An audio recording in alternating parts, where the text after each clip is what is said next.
అందరికీ శ్రీరామనవమి శుభాకాంక్షలండి.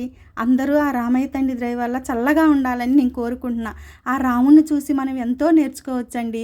ఒక కొడుకుగా, ఒక అన్నగా, ఒక భర్తగా, ఒక ప్రజలను పరిపాలించే పాలకుడుగా మనం ఆయన్ని చూసి ఎంతో నేర్చుకోవచ్చు.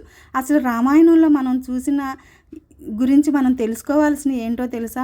ధర్మం కోసం త్యాగం తప్పదు. అంటే సరైనది చేయడం సులువు కాదు, కానీ అదే నిజమైన విజయం.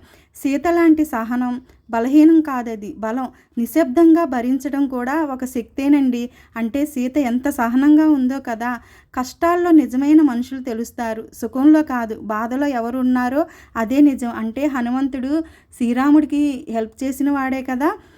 ఎంతటి జ్ఞాని అయినా అహంకారం ఉంటే పతనం తప్పదని రాముడు కథ మనకి తెలియచెప్తుంది. చివరికి గెలిచేది ధర్మమే, అంటే న్యాయమే ఎప్పుడూ గెలుస్తుందండి. ఇది మనకి రామాయణంలో మనం నేర్చుకోవాల్సిన విషయాలన్నమాట.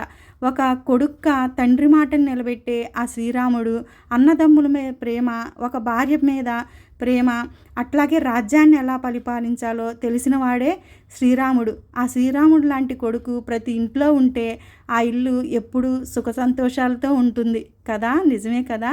ఇక ఈరోజు శుక్రవారం కదా, ఈరోజు అమ్మవారికి కూడా నేను అభిషేకం చేసుకుని హారతి అయితే ఇచ్చుకున్నానండి. సోమవారికి అయితే వడపప్పు, పానకం, సలిమిడి, అట్లాగే పాలు పొంగిచ్చి పొంగలి, కొబ్బరికాయ ఇవన్నీ నైవేద్యంగా పెట్టుకుని చివరిగా పూజంతా అయితే ఇలా ముగించుకుని సోమవారికి అయితే దండం పెట్టుకున్నా.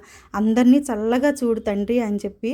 అలాగే పూజంతా కంప్లీట్ అయ్యాక మా రాముల వారిని ఒకసారి చూసేయండి.